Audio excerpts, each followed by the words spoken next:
for tripping on you. Tripping on you. My bad for tripping on you.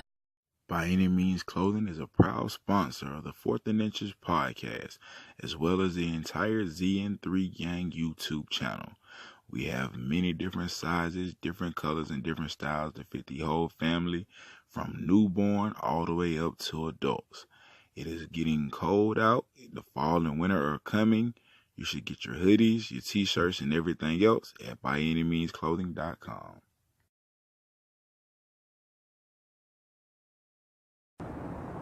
What's happening, ZN3 Gang? Man, it's your boy Nick. It's your girl Z. You feel me? We back with another video. It's been a minute. Been a minute. You know, somebody been out of pocket. We ain't gonna speak on it though. Yeah, I'm throwing shots and shade. But anyway, man, we back today with another, I guess this is a random convo about this video that's been going around on Facebook about this guy from, I believe it's Houston he's from. He's from Texas. Texas, yeah. Maybe either Dallas or Houston, one of those cities. Maybe Austin. But anyway, he was basically targeted by the FBI. They came into his home, arrested him.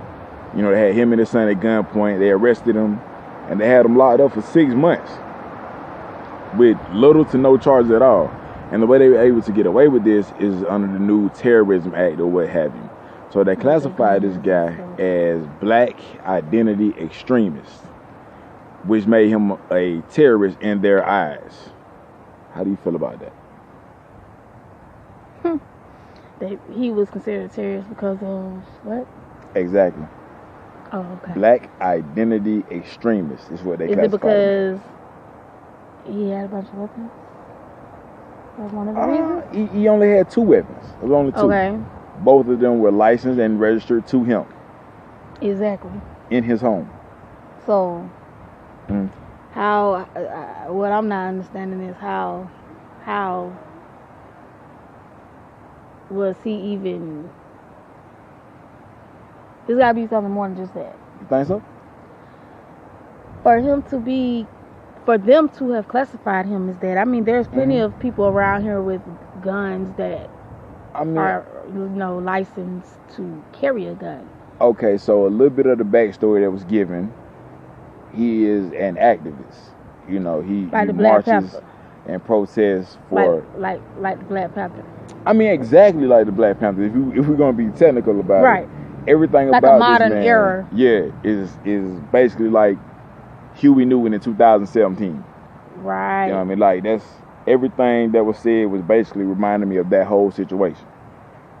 But just like with the Panthers, just like with Marcus Garvey before them, just like with even Martin Luther King and Malcolm X, anybody that is of African American descent that is looked at as someone who can possibly make change in this world is looked at as a threat. So they will be considered, in his case, a terrorist or someone that should be locked down because of fear of what they are capable of doing, fear of them being able to reach other people. And I feel like that's just, it's crazy. Not really. It's not crazy. It makes sense. It makes sense. If you look at it this way, right? So the people in charge are the people that make the rules. They control the way the system is right now. Right. So the people that control the system don't want the system to change. They want it to stay status quo, because if you're somebody like Donald Trump, for instance, and I'm just using him as a name, it's really not personal. But if you're somebody like him, even before he became the president, he was this billionaire businessman. You don't want nobody to shake up that system and change where your money is. You know what I mean? Or affect the way that you make your money. Like, Donald Sterling is an even better name. I don't know if any of y'all know who Donald Sterling is. Donald Sterling was the owner of the Clippers, who had some real racist things to say about Magic Johnson and some others that basically forced him to sell his team.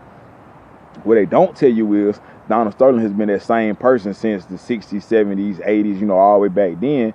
Like, he even had some tenements or whatever, some apartment buildings in Los Angeles, in which he was sued over for not allowing certain people to live in those areas, or in the areas where he did have black people, or not even just black people, because it was more than that. It was black people, Spanish, Asian, just people of color in general.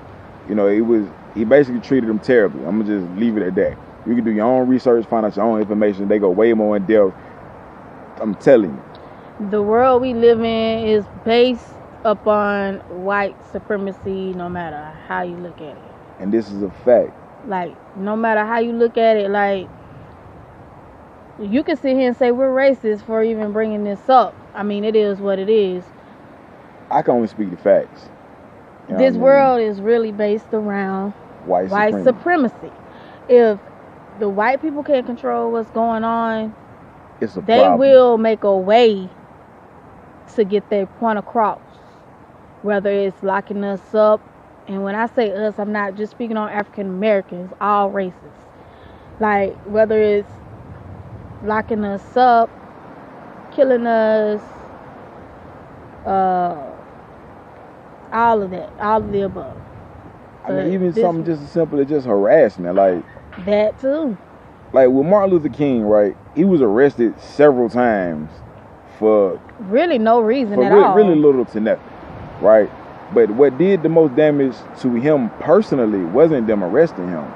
It was speaking out. It was the constant surveillance. It was bothering his children, bothering his wife. I mean, all type of stuff, man.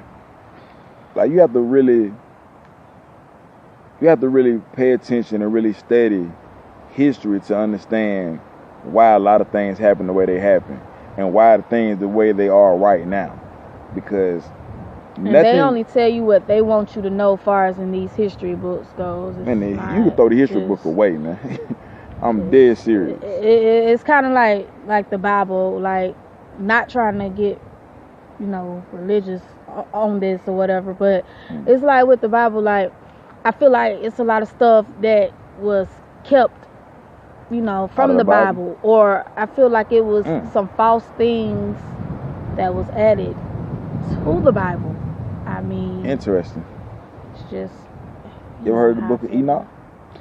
Yes, I used to watch these shows. They would show on the History Channel about it. Lost books of the Bible. Right. So I mean, they want you to know what they want you to know. They don't. The truth is being hidden, and it's sad because I can't even say that in some ways, they're somewhat showing it, but we are so like in denial about stuff. And what's the word should I use? Brainwash, hoodwink, bamboozled. All of that, like it's right there in your face, but you're so dumbfounded to the fact that it's like you be so quick to say you can't believe everything you hear and you can't believe everything you know. But be the same people that believe anything that come on the news, though. Exactly, just hypocritical. Like, understand that the news make money off the views they get. If they didn't, they wouldn't sensationalize a lot of the stories that they do. Exactly. You know what I mean? Like, why is this story, which is so super outrageous as an American, forget being a black man, just as an American, it's outrageous to think that these people came into this man's home, dragged him out in front of his son, had his son at gunpoint the entire time, and took him to prison for nothing. As an American, that should outrage you. But you think it was on Fox News? Did you hear about it on CNN? Did you see it on MSNBC? I didn't see it on any of those places. I seen it on Facebook. Facebook, man. That's crazy. But it is what it is, though. We cater to who we need to cater to make things happen in this world. What I really want to address as an African American man with a son that I'm raising in this world, I want my African American people to come together and show more unity. Like, you ain't got to be the most conscious person. We ain't got to have the same religious beliefs. We ain't really got to have much of the same beliefs in much of nothing. Stop downing each other, talking bad about each other, stabbing each other in the back. Just compliment each other, come together, make up ideas together. You know what I'm saying? Right, man. We have a crab in a bucket mentality, not realizing that we work together, we can all come up. You know what I mean? Exactly. Like, I'm from a small town in Georgia, out here in the country. You know what I'm saying? My neighborhood is called Mexico.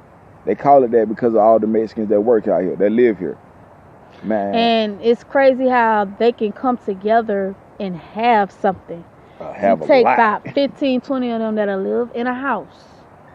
But that it don't even matter, because at the end of the day, they putting all of their stuff together so that all of them can have something. Black people, we can't do that. And We be too quick. Oh no, they not finna come in here and eat up all my food. And we be clowning them, right? When there's like 3 or 4 different families living in one trailer. But in 2-3 years, each one of them had their own house. They own their own land. They own They ain't everything. paying rent. They own it. Own it. You know what I mean? Because they sacrificed them 2-3 years to work Exactly. together, and now they all got And something. they put their stuff together. I mean, we can't seem to figure out how to do that, because everybody want to have the most, or why this one got that, or why this one do You this. don't want nobody outdoing you, and it's but just it ain't ignorant. even about that. It's yeah, not about exactly. that, man. It's ignorance. It's straight ignorance. To me, that is ignorant. So I mean, my whole message is, number one, out here in this world, you got to be careful, because yes, you are a target. Anytime you're trying to effect change in the world, you're a target. You're a I may target. be a target right now just based off the stuff that I say on social media, because I'm going to speak my mind. I ain't never like biting my tongue, get hurt. But no matter what, though, I feel like we got to do what's best, not necessarily just for ourselves, but for our children as well. Because if we don't change how we interact with each other and how we you know what I mean, come together or not as a community, then how we expect our kids to be any different. I mean, that's just as real as I can put it. You know what I mean? Like, the civil rights movement happened in the 50s and 60s, and they were together. Even Martin and Malcolm, they had totally different ideologies of how to go about accomplishing this goal, but at the end of the day, they ultimately had the same goal. Exactly. They ultimately came together and was able to put their differences aside. Exactly. Which really, if you ask me my personal opinion, is why both of them ended up dead. You know what I mean? Behind that, because as long as they were separated, they kept the black people divided. Once right. they came And together, that's what the white folks want us to be divided, and we've been divided for so long. It's time to come together and really make a change for real. Definitely, man. So, and you don't got to be no super powerful person. I mean, you don't have to be Martin Luther King to have an effect on change, man. You can start just in your neighborhood. Right. Just get you and your friends and y'all get together and just Do put y'all some money together. positive Yeah, I mean, things. start a business. You know what I mean? Or you ain't got to start a business. Just help the kids in your community. I mean, help them with some homework, or just go out and play with them, or whatever. You know what I mean? Just try to affect change in any way that you can. You know what I mean? Because if you don't, then who will? Everybody always waiting on the next man to make it happen. Get up and you make it happen. You be the leader. And with that being said, I'm going to bring this video to an end, man. Peace. Peace.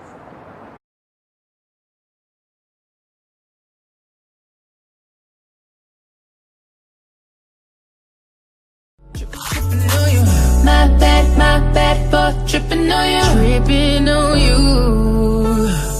My bad